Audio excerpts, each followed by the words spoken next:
Family Medicine and Community Health at University Hospitals and Case Western Reserve University School of Medicine. He also serves as Chief Clinician Experience Officer for the University Hospitals Health System. Dr. Rao is a board-certified physician in both family medicine and obesity medicine and practices in both fields.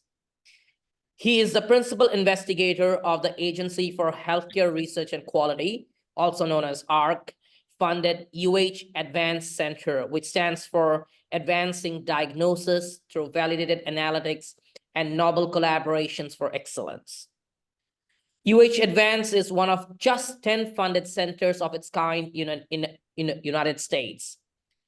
Its mission is to identify best practices for diagnosis.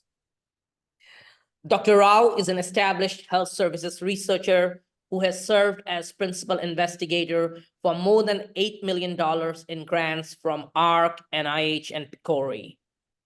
He is the author of well over 100 publications, including 6 books. Among this is The Rational Decision-Making, a Case-Based Approach, published by McGraw-Hill, a unique textbook that combines the disciplines of evidence-based medicine, clinical epidemiology, and biostatistics, and is used by medical students and others all over the world. Dr. Rao serves on a number of important national committees.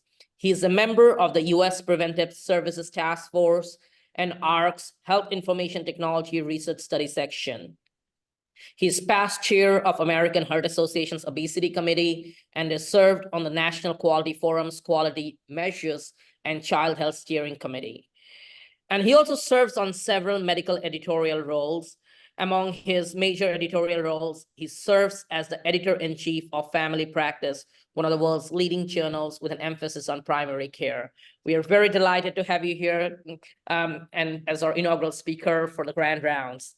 Thanks, Dr. Rao.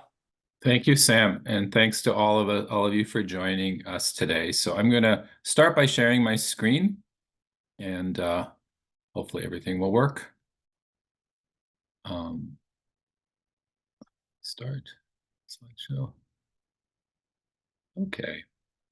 All right. Looks like we are up and running. So thanks, Sam, once again for that kind introduction, and to Nicole and Abby and also you, Fritz, for helping to make this happen today. Extremely well organized as usual. So as Sam said, I am the PI for the Advanced Center, which is essentially devoted to identifying best practices for diagnosis. But I'd like to start with why that's important and how I came to this center personally, and to this area. So some of you are familiar with the idea of diagnostic error. There was a National Academies of Medicine report in 2015 that was influential, not quite as influential as To Err Is Human, the report that came out in 2000 about medical errors in general, but it found that about 5% of adults who seek outpatient care each experience a diagnostic error. Now we can argue about it. Is it really a diagnostic error? How are you debating it? These are debates that we've been having in the community that's interested in this for 20 years or so.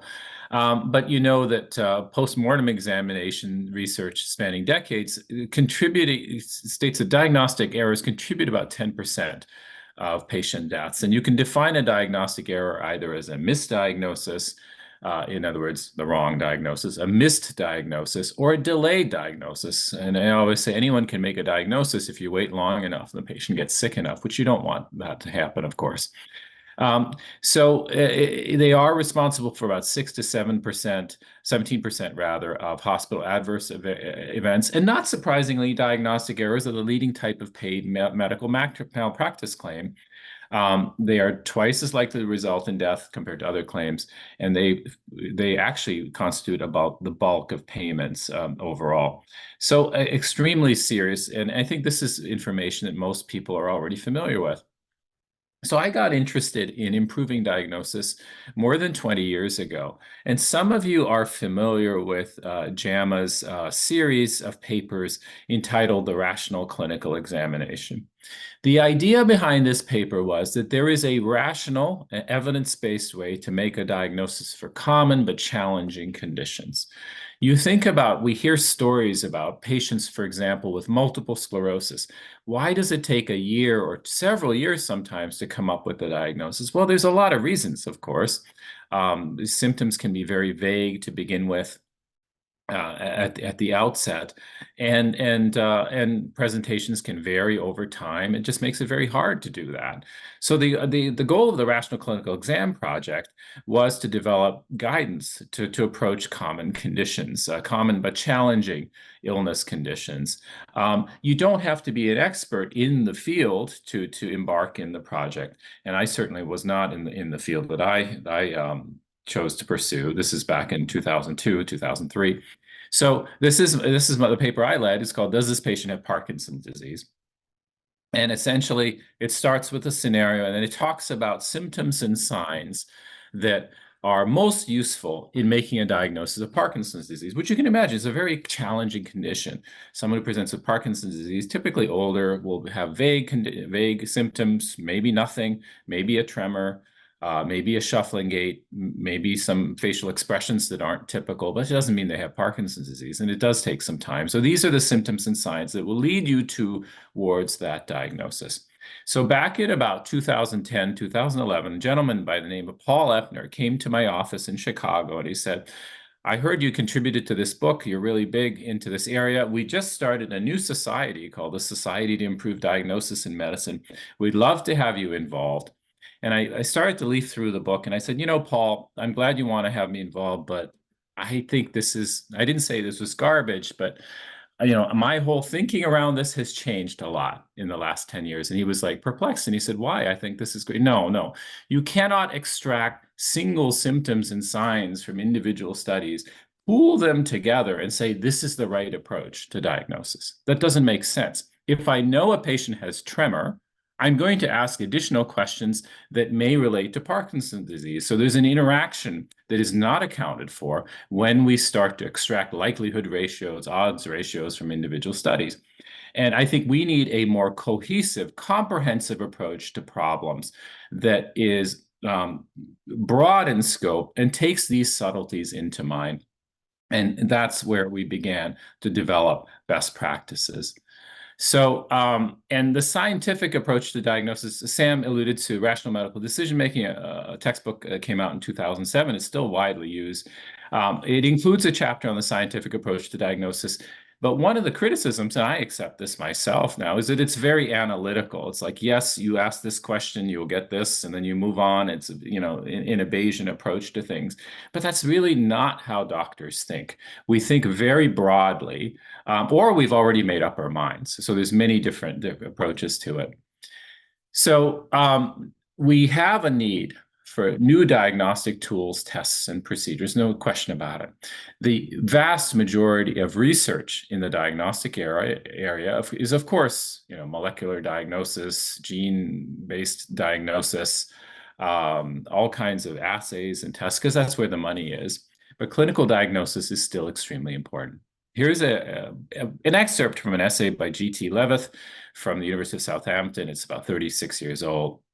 But what he wrote is really important. It says, in medical school, we spend a vast majority of our time learning about differentiated illness. And I am assuming at least some of the folks on the call today went to medical school. And you may have had the same experience that I did at the Montreal General Hospital. Look, there's a patient with heart failure in room 306. Go see the patient and see if they have the signs and symptoms. And of course, you'd go in with your little book and say, yes, and come out after interviewing the patient, examining the patient, and say, yes, I think this patient does have heart failure. Well, that's not how patients present, especially in primary care. They present with vague symptoms, what many have referred to as undifferentiated illnesses: fatigue, headache, chest pain. The most difficult of all is, of course, abdominal pain, dizziness. These are the conditions that are the most challenging for physicians across the spectrum to evaluate. They're especially challenging in primary care because these patients present very early on. I see a patient with abdominal pain. I think they might have diverticulitis, let's say, but I'm not sure. I treat them, they don't get any better. And then I refer them to general surgery. And when they go to the general surgeon, they said, gosh, this is an obvious appendicitis. I need to take this appendix out. Why didn't Dr. Rao pick this up? Well, he didn't, because you're seeing the patient at a later stage. But across the spectrum, undifferentiated illness represents the bulk of a general practice caseload, not just diagnosis, everything. It's very relatively straightforward to manage chronic illness, which is what a lot of what we do, and a lot of what specialists do as well. The diabetes checkup, checkup for multiple sclerosis once the diagnosis has already been made, for example. But the undifferentiated illness is the biggest challenge in terms of our cognitive workload and also our time that we invest. The problem is compounded by the fact that guidance as to how to make a diagnosis is scarce, or it's of poor quality. And here's a glaring example of it. There's joint Canadian and American guidelines on dyspepsia, upper abdominal pain. How do you manage it? Patient comes in with upper abdominal pain. Well, I've thrown this question out to audiences of physicians, internists, family physicians, others, general surgeons, for example, generalists more broadly. And they all come out with very different answers. Some of them would say, well, depending on the patient's age, I'd give them a proton pump inhibitor for a few weeks and see if they get better. Some people say, I'll send them for endoscopy. Some people say, just have the patient take antacids and monitor their symptoms. There's no consistency whatsoever in how you approach the diagnostic dilemma that you're faced with.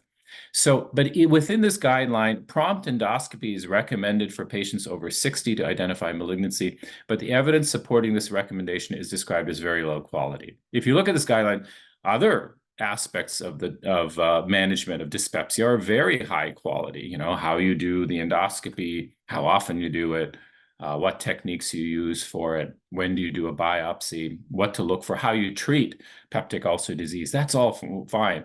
But this particular thing, the prompt endoscopy, age 60. Why age 60? So if somebody's 59, you don't do it? The yield for malignancy goes down substantially at that point? There's no reason to support it. And this is what we're faced with, either guidance that's non-existent, which is the most common scenario, or guidance that is of very poor quality.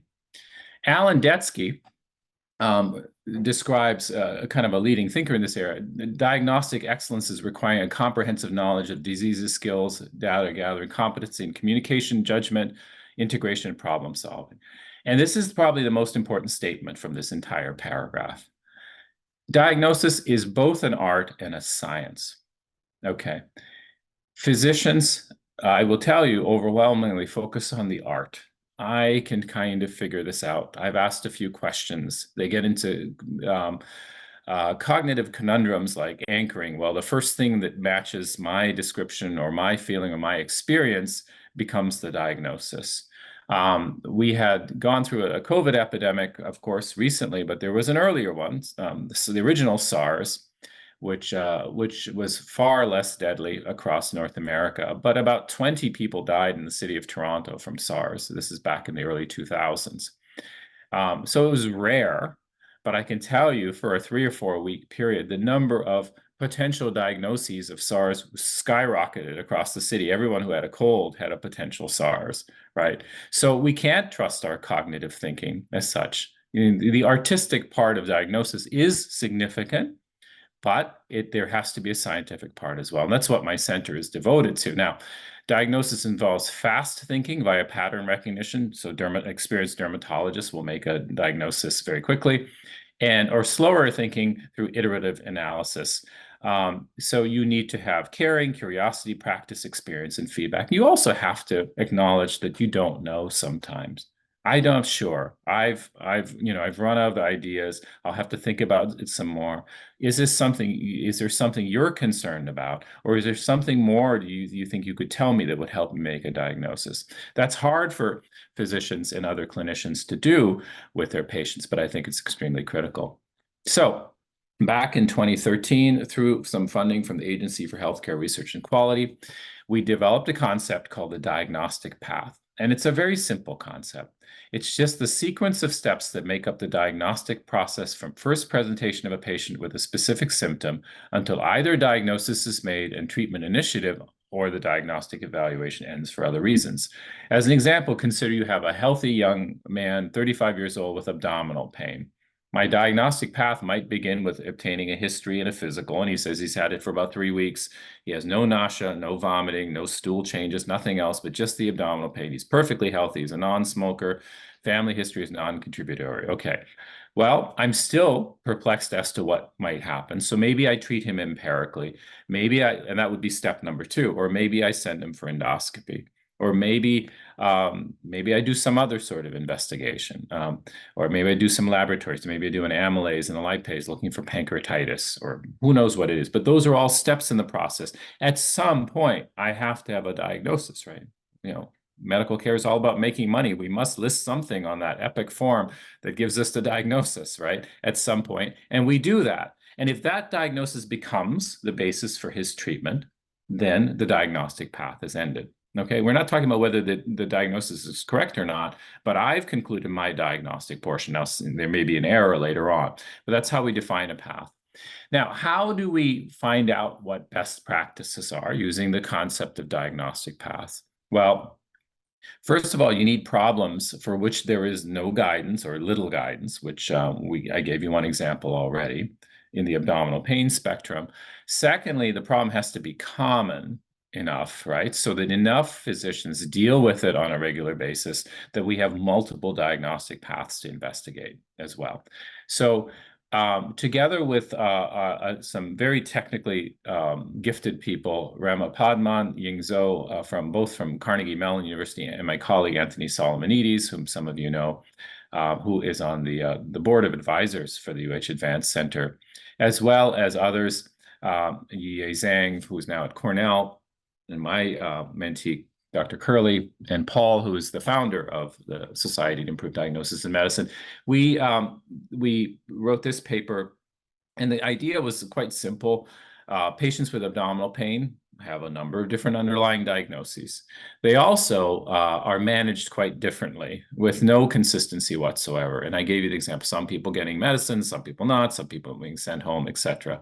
Can we look at all of those varying diagnostic paths and find out which ones are associated with the best outcomes, which I'll talk about in a moment? And these are what the diagnostic paths look like. Now, this is complicated. Sometimes you start here. This is one particular path. So somebody started here. This is the most common path in this particular slide. So they get an evaluation, which means clinical evaluation only. Then they are sent home, evaluated again, evaluated a third time, and a diagnosis is established. So many, many different ways to get to a diagnosis. So the outcomes that we are most interested in when we investigate best practices for diagnosis or diagnostic paths is accuracy, of course, is important. But also, people often overplay accuracy. Oh, I was misdiagnosed. Well, and I went to this other doctor and they got the correct diagnosis finally. Well, that's not exactly timely. If you went to the other doctor 3 months after you had abdominal pain, it's perhaps quite likely that the first physician or first clinician you saw wasn't able to make an accurate diagnosis. But the timeliness, waiting for 3 months, is quite some time. So timeliness is an important outcome. And resource use. If everybody gets a full body MRI, you will come up with some diagnosis, but that's not a good use of resources. So these three are always in balance when we talk about diagnostic paths. Now, how do we apply diagnostic paths through the UH Advanced Center? First of all, our goal is not necessarily identifying using diagnostic paths, but identifying best practices for important problems. So we select diagnostic problems which are common. They must be associated with high rates of diagnostic error and diagnostic variation. You can have a common problem like sore throat, but everybody's doing the same thing. If they're all doing a throat swab or rapid strep, and everybody is, treating according to that particular paradigm, there's no variation there, right? And there's probably not a lot of diagnostic error. And also there has to be guidance that's lacking, because if there is guidance, even if it's not evidence-based, people will still follow it. And then that decreases your diagnostic variation, and they will challenge you on saying, no, this is what the American Cancer Society states. And so we're going to go with this. The second step after selecting problem is to identify outcomes associated with current practice, or practice in response to pilot-tested interventions or recommendations, including timeliness, accuracy, morbidity, mortality, and use of diagnostic resources. So we do this through a review of evidence and data in our own health system. And then with clinicians and patients, we start the big process of developing and refining guidelines and tools for diagnostic evaluations. Then we implement those diagnostic guidelines within our own health system and monitor our impact. So it seems like a very obvious algorithm, but I can tell you that with the pilot problems we're at right now, we are still at levels 1 and 2. Our diagnostic center, Sam told you that we are one of 10. These are the others.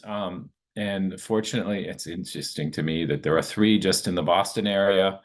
And I think there's 2 in Houston. So we're actually pretty uniquely positioned here.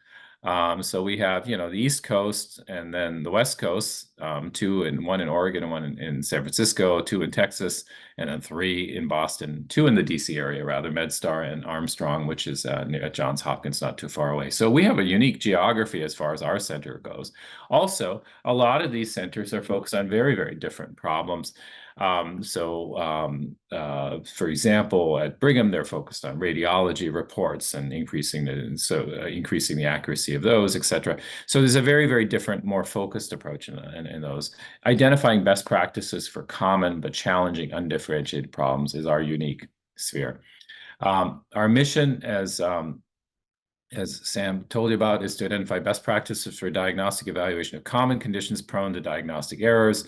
The common problems we refer to are dizziness, undifferentiated abdominal pain, sepsis in children, hypertension in children, unintentional weight loss, which I'll talk about in a moment as well. The 4-step strategy that I described is the foundation for the center. We have an advisory committee and a diagnosticians panel. The advisory committee is actually the governance body for the center. It's not the research team. It's not me. So they will decide whether these practices are valid and should be implemented, et cetera.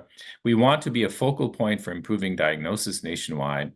We used to have weekly seminars. It's been difficult to get speakers for that. I'm going to urge all of you to think about it, and I have a request at the end of this talk as well, and workshops to begin late this fall. And we are a central component of the entire health services research effort, which Sam is leading. So we talked about the problem selection. The problem should be common. It has to be associated with both very benign and very serious underlying etiology. Let me give you an example.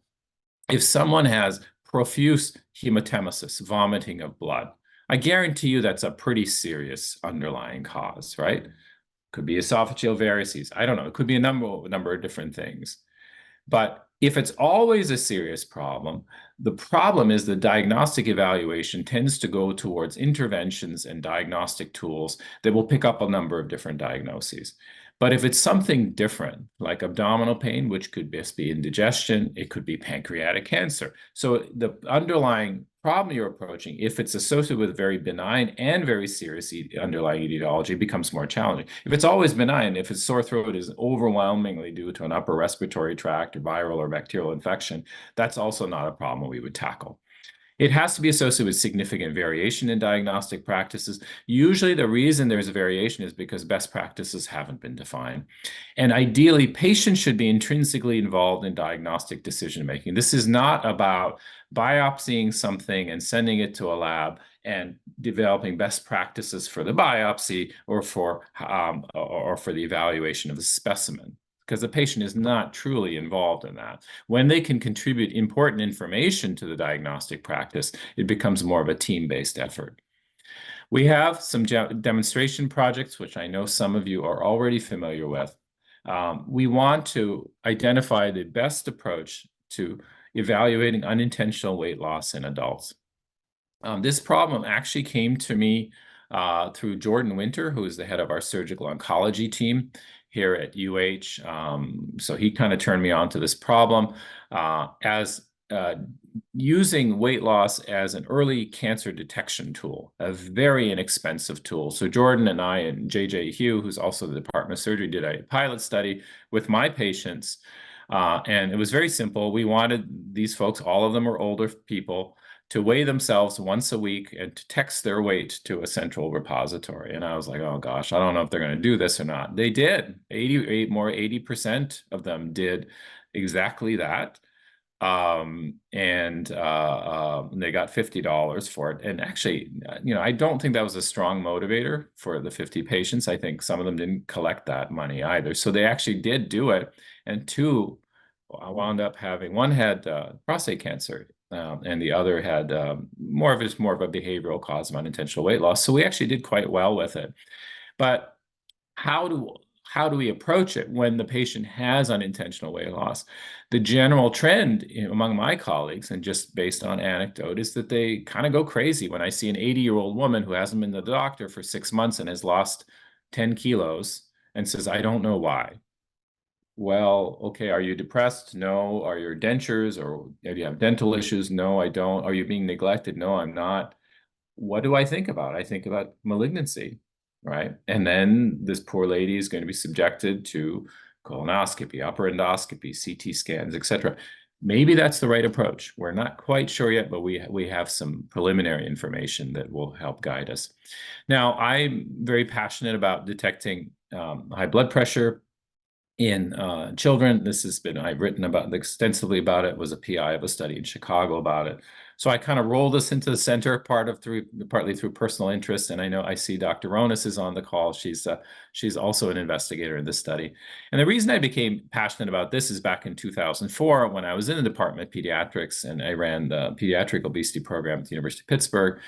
They always sent medical students to come see us for research projects and QI projects. And I thought, oh gosh, and there's so many trainees all the time there. It was getting overwhelming. But this young man said, can you give me something to do? I said, why don't you look through some charts and electronic charts to see how many children have high blood pressure. And the population was mostly African-American there.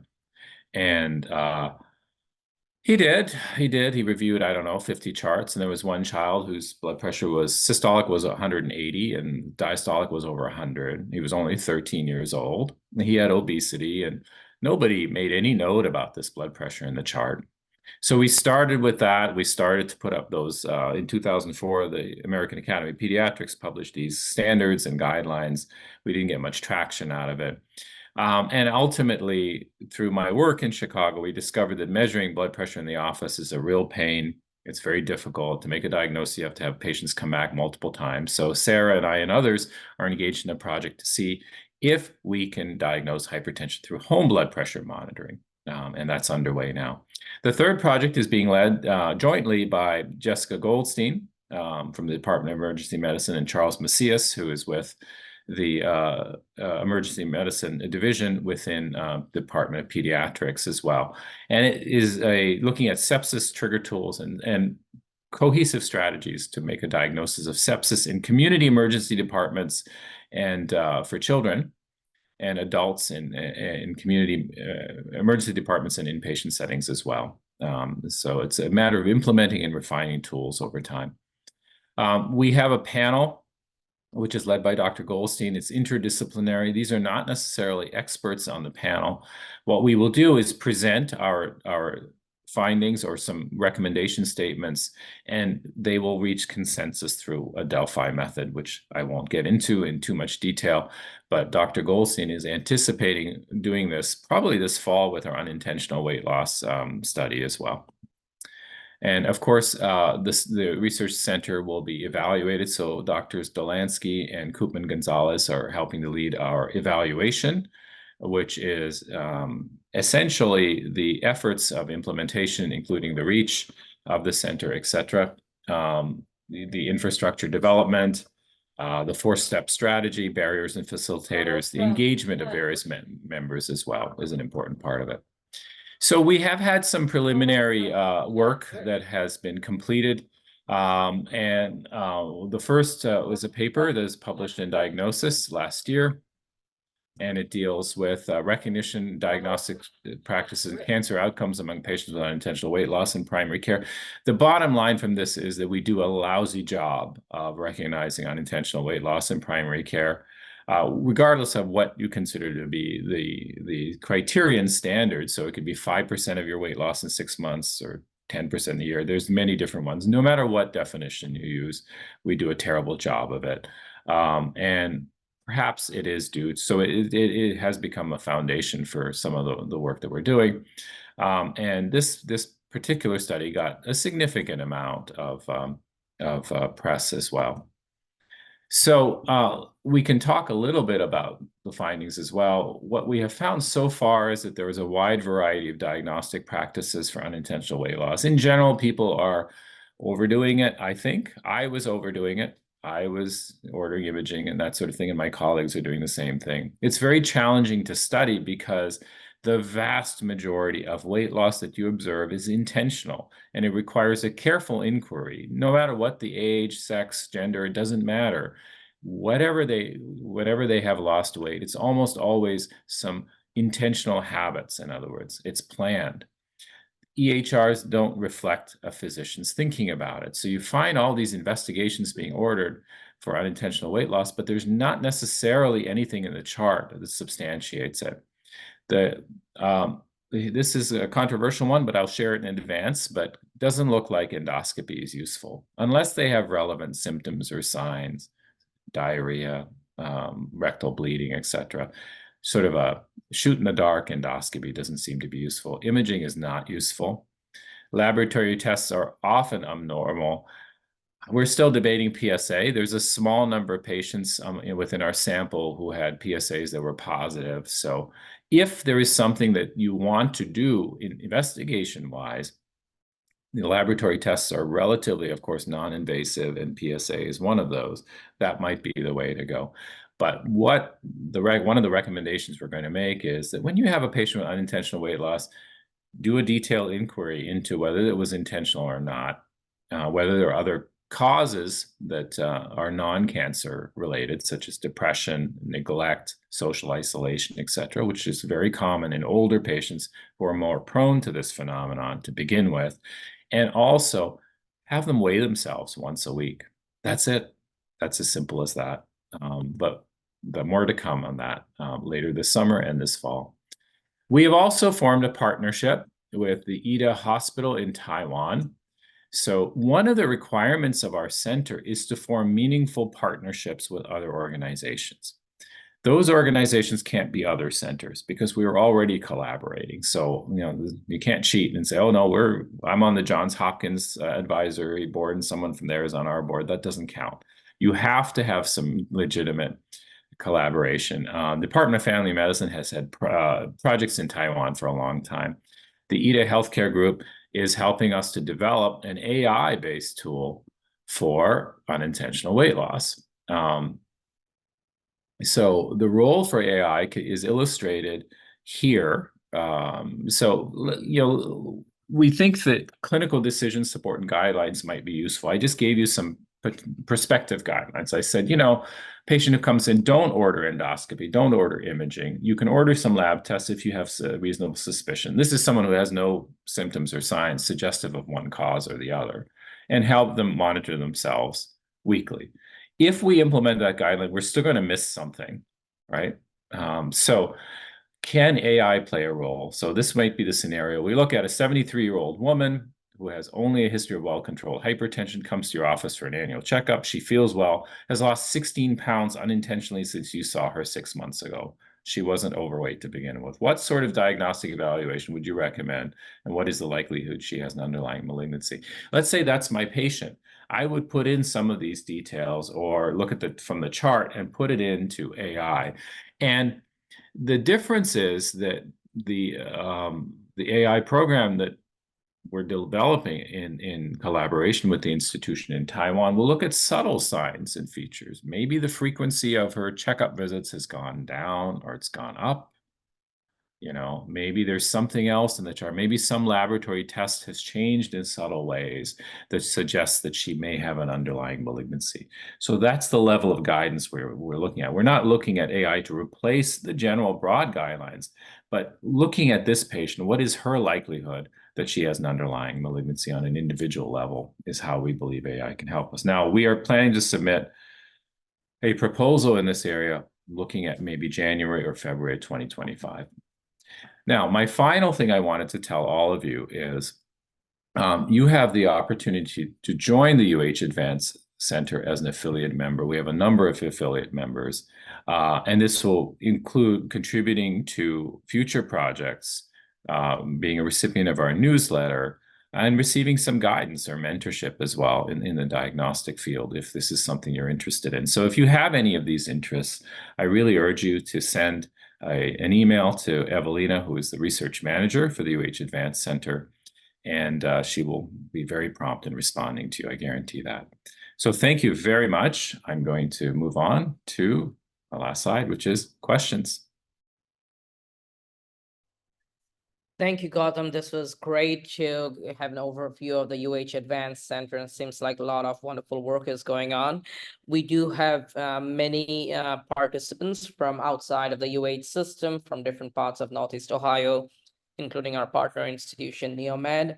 So I think it'll be great if we can have more affiliate members in your center. So we have time for a few questions. Just to remind everyone, you can type your questions in the chat, sorry, in the Q&A section. And if you want to submit your questions anonymously, you can do that as well. So while we're waiting for questions, I guess my first question, I'll just start with it. So the UH Advanced Center, it seems like it's a grant funded, it's R18 and ARC. So what's the sustainability plan of this? What happens once the grant is over? Yeah, that's a great question. So we're now in the second year, Sam, of a 4-year grant.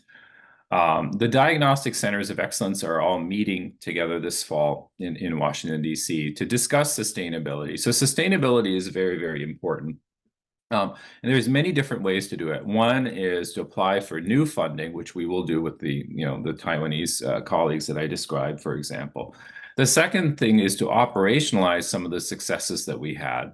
So, for example, Drs. Goldstein and Macias, their trigger tools will be incorporated system-wide. Our protocol for home blood pressure monitoring and our clinical decision support around unintentional weight loss will be sustained as well. The most important thing we want to do is to become a repository, a collaborating site for approaching new problems. So these are problems our team is very interested in, but they may not be the same things that other health systems are interested in, and they may have different needs altogether. So let's say you have a healthcare system in Los Angeles that, for example, that has an interest in something completely different. Maybe it's pediatric abdominal pain. Okay. Well, we don't necessarily have the leading expertise in it, but we'll say, let's look at that 4-step algorithm. You've identified this as a problem. Let's look at the evidence for the best approach. Let's look at our large repository of data and look at how people are managing the problem now. And let's give you some guidelines. Let's put it through our diagnosticians panel and our board of advisors. And here's a nice set of recommendations that you can take and turn into clinical decision support, or we can help you to do that. So it's almost like a contractual mechanism with other centers that have an area. But the big goal, I think, is to create a large community. And that's why I implore people to join who have an interest. Because once you do that, people say, hey, I have a great idea. And we can say, okay, let's think about that idea carefully. And what do you want to do with it? Do you want to write a paper? Do you want to submit a grant proposal? Or do you just want to explore the idea with our team? So that's another form of sustainability as well. Thanks, Scott. A related question, I guess. What is the process? Is there a cost involved, or what happens when we put forward, let's say I want to put something related to my field of interest, and which the center may not have in-house expertise. How is the process?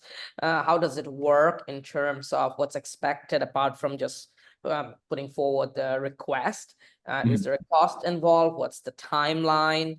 And what are other yeah, so those are things we have yet to work out. So we are proposing this mechanism to identify best practices to ARC this fall. October 24th and 25th is the meeting. So we'll go there and say, hey, this is one of the things we want to do in terms of sustainability. Now, if it is a matter of a consultation is probably what we would go into that, and it would be a very low cost to begin with. So, if you have a particular problem, you say, well, this is not approach, we can't handle this problem. It's not possible to develop best practices. That might be one of the outcomes, and we wouldn't proceed further. Or there are already best practices, in which case we wouldn't proceed further.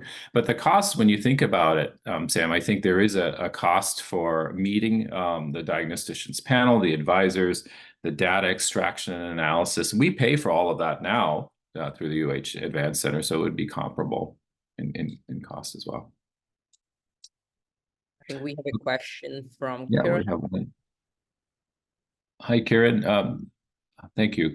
She said, this is great and fascinating. As you probably know, a lot of specialty groups have their own guidelines. The ASAP, clinical practice guidelines, or GRACE. How do you see this work fitting into it? Yeah, it's a great question. And some diagnostic guidelines for specific types of problems are very well done. There's no question about it.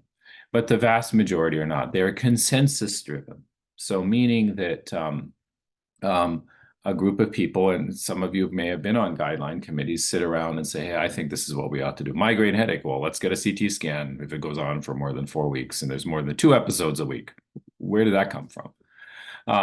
That's not our approach at all. Our approach is data driven, looking at what people are doing now and who has the best outcomes and what's the most the most cost efficient and timely way to approach it. So I think that societies we hope to partner with as well going forward at some point, or at least to have some representation in terms of our approach. We have a data-driven approach. We're not experts in pediatric abdominal pain or Parkinson's disease or anything like that, but we have a data-driven approach that may help you or help inform the guidelines that you have developed or planning to develop. So I have another related question. So when you showed the 10 centers, the 10 sites, clearly we see some differences, geographic differences. And so 2 questions. First is, just as you mentioned, like Brigham and Women's, they have a focus on radiology. So do we have at UH an area of focus for the center? And the second question is, why do you think we have these geographical differences such that we end up with 3 sites in Boston and just 1 site in Midwest, if I'm remembering it correctly? Yeah, that we're the only site in the Midwest. So first of all, we have diagnostic initiatives both in pathology and radiology here, which I don't lead, that are outside of the UH Advanced Center and that are very, very robust. Our focus, was driven, I think, largely by ambulatory care, largely by primary care, and that's been my emphasis for a long, long time. So, and I think we are unique in the sense that it seems very broad. I want to develop the best diagnostic approach to some undifferentiated problem. To people who are much more specialized or focused on laboratory medicine or something of that seems like way outside their realm because, well, isn't that an obvious sort of thing? It's not obvious, right? You think it's obvious, but we don't have best approaches. So that was what stimulated my interest. So that's driving it. The geographic variation is interesting. And it's the age-old phenomenon, the rich get richer, right? So I remember at Stanford, for example, when they submit their K awards, they ask department chairs, I want you to identify 2 to 3 people in your department who might be potential K award candidates. And they send a mentor out there for that person, help them develop their application. When you review those applications, they're absolutely perfect. They're completely perfect. And then you say, well, you've got somebody in Toledo or in Lansing or Hershey, Pennsylvania. They don't have those resources, and so they tend to pool things. The Boston group, 3 centers just in Boston, just within the Harvard system, seems like a lot, but it's a community that's relatively small, and again, their applications are outstanding. So the ARC didn't have much choice in that matter, but it would be nice to have more diversity for sure. Looks like another question, Sam, in the chat. This is from Kieran again. There's always the medical legal concerns with guidelines. If a product doesn't enough, how vulnerable are they to litigation? That's interesting. Guidelines are meant to be just that. They are not prescriptive in the sense that this is what you must do. So if you are brought before a legal committee or in a court, you can always say, well, this is why I felt I ought to deviate from the guideline. If you look at the actual recommendations, they are quite subtle sometimes, as far as that goes. In fact, I think that we're choosing things, Kieran, I think, that don't have guidance for the most part, or the guidance is admittedly poor. I gave you the example of dyspepsia, the age 60 cutoff. Well, they admit there's very poor evidence for that. So if I inform that particular recommendation with data and say, oh, no, 60 is not a good cutoff, you need to go to 50, or maybe you need to go to 70, I'm actually protecting myself even more. So we're not trying to displace guidelines that are established or ask physicians to deviate from them. We want to provide them with information where there isn't any. So Gordon, do you mind again putting that slide to contact your research team? I think be helpful. And so my final question is more related to junior faculty. And again, are there any specific mechanisms for junior faculty to be involved with your center, more from developing, grantsmanship or some other skills, along with the diagnostic excellence? So more from, I guess, just like, the Stanford example you gave, how you developed this R18, could we train our junior faculty so that in a few years down the line, they could think of Yeah. part of So success? So there's a number of different mechanisms. The one I recommend the most is the SIDM Fellowship, the Society to Improve Diagnosis in Medicine Fellowship Program. And so Kelsey, I think, is on the call. Kelsey is a graduate. Kelsey, if you're on, do you want to give us just a couple of words about the process of applying? You're more familiar than I am. Of applying for a grant at AHRQ? No, for the SIDM Fellowship. Okay. I know it's been a while, so Okay.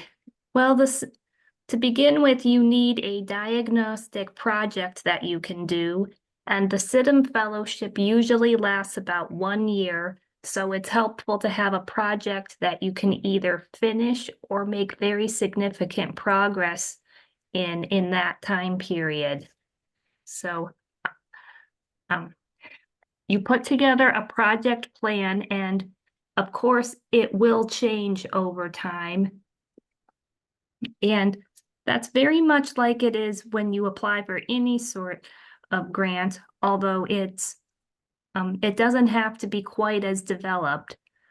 Once you become a fellow, there'll be regular meetings over the course of a year, and they'll match you with a mentor who has similar background to you, so that you can talk about how the project is going along, and as well as ask things such as career development, or how to what a good follow-up project may be, that sort of thing. Did you have any other questions about it? No, I think that's great, Kelsey. So I would say if someone's interested in the fellowship, reach out to Kelsey. And I personally, I will mentor anyone who is accepted to the fellowship. As Kelsey said, they select the mentor for you, but I'm willing to help as much as I can. We have a question from an attendee. Have you run into troubles accurately diagnosing patients based on differences in a manifestation of symptoms between men and women? If so, how does this affect the diagnostic approach? Yes, the answer is yes. Abdominal pain is the prototypical example. So when we looked at, there's a few papers that you could look at on diagnostic paths for abdominal pain. Obviously, very different diagnoses being considered in women, with many pelvic sources of abdominal pain as well. I will also say that, this is an early finding, but the prototypical patient with unintentional weight loss is a woman, an older woman. And I don't know why. That is. It may just be that women are much, much more engaged in healthcare, and therefore there are more weights to actually pick up. That's my suspicion as well. But that's the prototypical patient. But beyond that, we don't have a lot of data, but we do expect that patients will vary in their diagnostic approach depending upon their age, number one, and their genders. Those are the two biggest factors. Thanks, Gautam. If we don't have any other questions from the audience, then I think this brings us to the end of this session. Thank you so much for being our inaugural Grand Round speaker. And I urge everyone, the audience, to share this information within your professional networks and institutions, to join the UH Advanced Center as an affiliate member. This was a terrific session, and so I'd like to acknowledge the support of my team: Nicole Bollinger, Abigail Zona, Lisa Hackle, and E. Fritz, who helped us run this series so seamlessly. So tune in for more Grand Rounds presentation. We have it third Tuesday of each month, all the way until May 2025. We have very exciting lineup of speakers from university hospitals, as well as from other institutions regionally and nationally. Also, watch out for the emails for the Distinguished Speaker Series, which is on the first Tuesday of each month, with leading international and national speakers. Thanks, Gautam, for your time. This was fantastic. We really enjoyed having you here. Kelsey, thank you for chiming in as well. This is great. Thank you, and have a great day, everyone. Thanks, everyone. Have a great day. Bye-bye.